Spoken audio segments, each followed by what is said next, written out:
Hello again, everyone. Welcome back to another informative video. So in this one we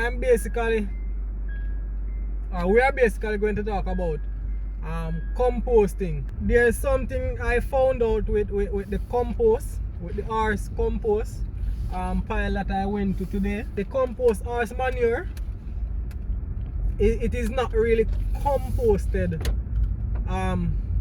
properly, right? Even when you dig underneath the bottom of the compost pile, the material underneath it still needs a lot of breaking down. So and then I was thinking to myself that okay, the pile needs, it is not heating up, it is not breaking down as fast. It is breaking down, but it is breaking down slow, right? And what I realized is that there was a lot of sawdust in the pile.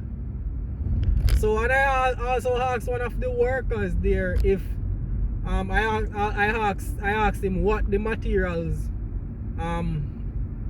were that is basically included in the compost in the compost pile. And what he told me, it was hay that the horse eat, right? And of course sawdust that the horse walk on and lay down on, right? And of course the horse would basically defecate over that sawdust, and they would just take up everything, bring it to the compost bin or the compost pile, and allow it to break down. Now, what happened is that there are certain ratios, or there are certain materials that need to be in a compost bin or compost pile to allow the compost to properly break down. And what I realized, as I said, is the amount of sawdust. And what happened is sawdust in a compost pile. Let me just. In a compost pile, you need to have greens and you need to have browns. Greens are the materials that had the nitrogen and so on to the compost pile, and the brown is what has the carbon.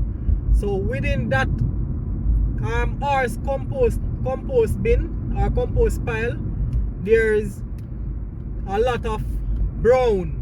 So there's a lot of carbon material, right? And there is not it is not balanced with the green. So it is not balanced with the amount of nitrogen that needs to be in the pile to allow proper breakdown. And of course fungus and bacteria break down the compost pile, and then you have other microorganisms, you have worms and other insects that really help with the compost pile as well. But the ratio in the horse compost, based on what I've seen, right? Because remember, I told you that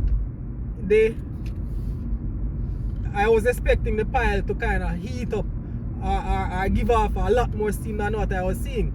And based on how deep the tractor went with the backhoe,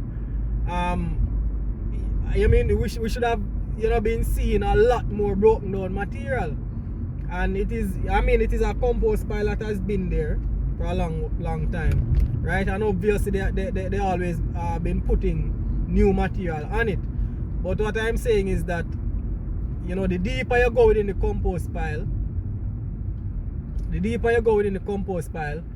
you should actually see some amount of broken down material, even if it's not much, right? But there are broken down material there, but what I'm saying is that it is not breaking down fast enough, and this is because of an imbalance with the what we call the carbon nitrogen ratio. It is not balanced. In this compost pile, the the carbon is basically overdoing the nitrogen. So you need some greens now in this compost pile to actually speed up the composting process, or to allow to make the compost break down a little bit faster, right? The sawdust is basically adding because there's a lot of sawdust in the compost pile, right? And it is basically adding too much carbon, right? So whatever nitrogen is within the pile already, the microorganisms and whatever organisms that are working in the pile is actually using up the little nitrogen to break down that carbon material, because the sawdust is basically, it is very bulky and it takes a lot of energy from the microorganisms to break it down. So in using up a lot of energy, they use up a lot of nitrogen. That is why the pile is not breaking down as fast, right? So what you want to do is to balance the carbon with the nitrogen, right? So now there's a lot of carbon in the compost pile. So now this compost pile that I'm actually getting, the composted horse manure from, it needs some green, it needs some nitrogen providing material, right? Like green grass, whatever it is, to kind of balance out so that the microorganisms can work a little better. So this is the reason why it is not broken down. So what I'm actually going to do is I'm going to leave mine to sit for a while, maybe about a month, because I have to set some seeds, right? And those seeds, they won't be ready until about 6 weeks time. They'll be ready. I haven't set them as yet, right? But they won't be ready until about 6 weeks time. So I'm just going to leave the manure that I got today, leave it to break down some more, because it needs to be broken down some more before we can use it on our plants, right? So what I've done is I left them in the bag. So what I'm going to do is bore some holes in the bag, right? And keep the bag closed, and every now and then I go and I kind of, agitate the bag and add some water to it, right?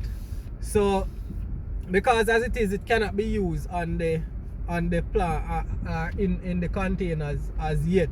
So I was telling you that I'm going to put the manure in the containers, but I'm not going to put them in put it in the bags as yet. So I'm going to leave it for it to break down some more. So that is it. That is basically the idea behind the composting. And actually, when I was taking up the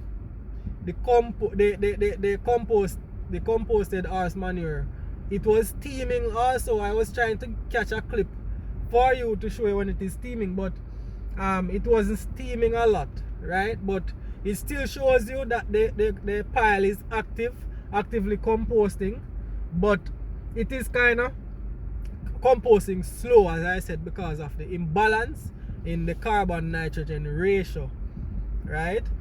If we were supposed to put a bunch of green clippings, grass clippings and so on in that pile, you would see the big difference that it would make, right? But as it is now, I'm not going to put the manure in the fabric containers as yet. We're going to wall off a bit.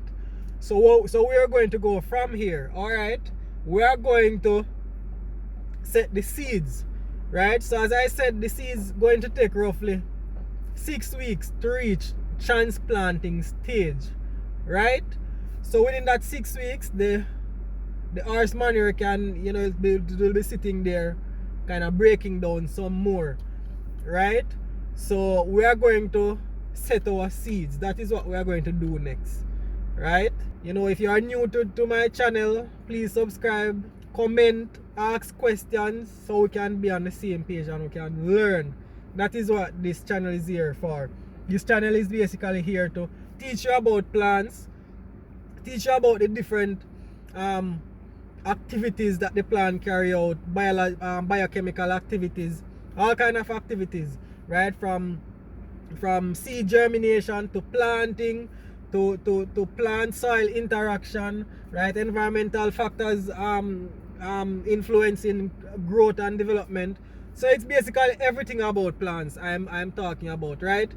Because there are both biotic and abiotic factors that really influence plant growth and development. And as I said, you have to have a good grasp of them all together in order to ensure that this one plant grows properly. You can imagine that you are growing one plant and there are so many factors that influences whether this plant grows or not.